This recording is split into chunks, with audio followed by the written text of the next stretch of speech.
Good afternoon, everyone. Right, I'm just back up at the man cave, and I might even just try and put this chain and bar on the 288.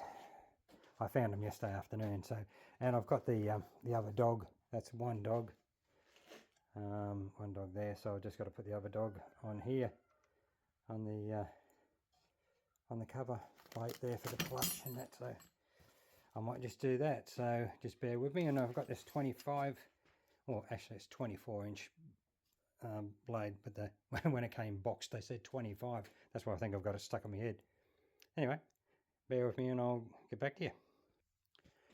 Well, I've just got the dog out of its packaging,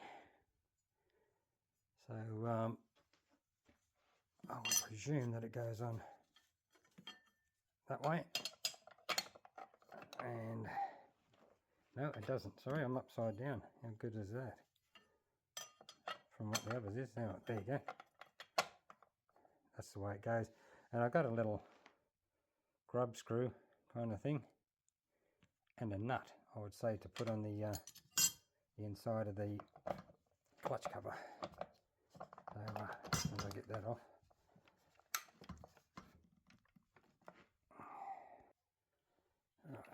That should hopefully come off. Ah, there we go. One clutch cover, external clutch. Oh, rim drive too. Rim drive down there. Very nice. That's a nice big heavy duty clutch for a bigger saw. All right, I'll put this dog on this clutch cover and I'll be right back. All right, I've just got my thread lock. I will apply a little bit on the grub screw, and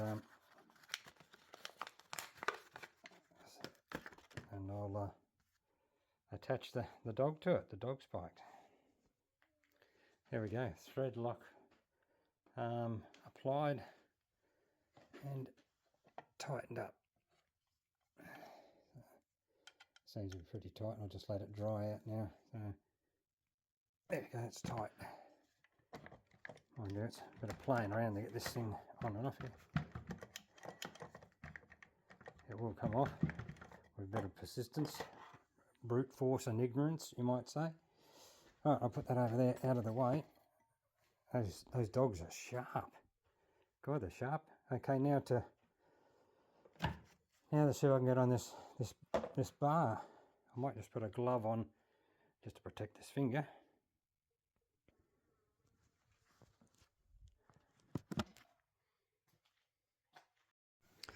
Well, there we have it. I've put the bar and chain on there and grease the tipping, so you grease it coming all out of there. But yeah, that's the 24-inch bar and chain on the new 288. So it looks pretty good. And I've got the dog on. I've put a little bit of thread lock on there as well. So it's got the double dogs, as they say. I've got the scabbard here as well. So anyway, I'm going to fill it up and put oil in it, and I'm going to try and start it, even with this sore finger still. So anyway, just bear with me. Right, there we go. I've just filled the fuel tank with 25:1 fuel ratio, and there she's filled to the top. So that's done. Now I've just got to put the bar chain oil in there now, so I'll do that right now. Alright, there we go. I've just filled the oil tank up. It's probably over 3/4 full with bar oil. Mine's blue, but you can see they've had oil in here. It's brown just on the edge there. So they have tried the oil pump. It must work, otherwise they wouldn't have sent it out. Well, fingers crossed, hopefully they wouldn't have. Right, there we have it. It's full of oil, bar chain oil, and it's full of petrol, fuel, gasoline, whatever you want to call it.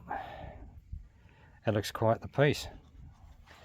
Okay, I'll give her a couple of pulls and see how we go. But hopefully it'll be alright. I've watched a few videos on these 288s and they've had a bit of problem, you know, a few problems like oil pumps and decompression valves and everything else. So anyway, we'll see how this one goes. Fingers crossed, everyone. Alright, let's see if I can prime it up and start it.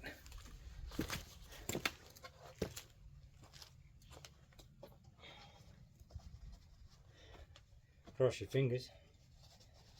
Decomp valve. Yep, it's in. Choke's on.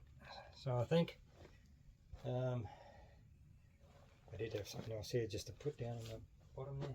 Where did I put it? Where did I put it? Excuse me a second. Okay, here we go again. I'll give that a try. Fuel and oil, put my earmuffs on. Let's give it a go. Decomp.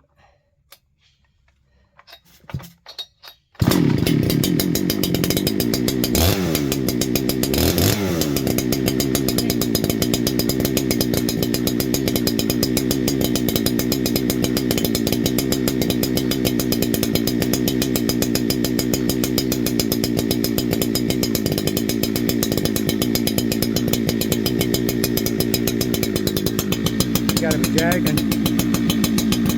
I give it a couple of light pulls just before I started the jam, but that was it. It was just a couple of little light pulls just to get the fuel through it, and it kicked over. How good is that?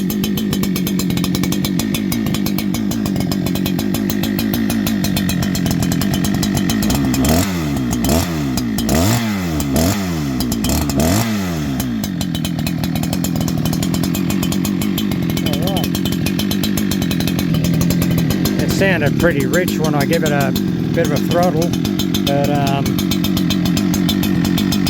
yeah, that's expected. How good is that? Anyway, it started. I'll give it a couple of heat cycles. I'll let it run that tank of fuel through it, and I'll check the oiler and then see how it goes. I've had it idling for a while. I'll run a whole tank full of fuel through it, so it tries to bed in the rings anyway. So yeah, it sounds alright. Sounds quite mean. So I can feel it pushing the air out here. The exhaust. Lovely.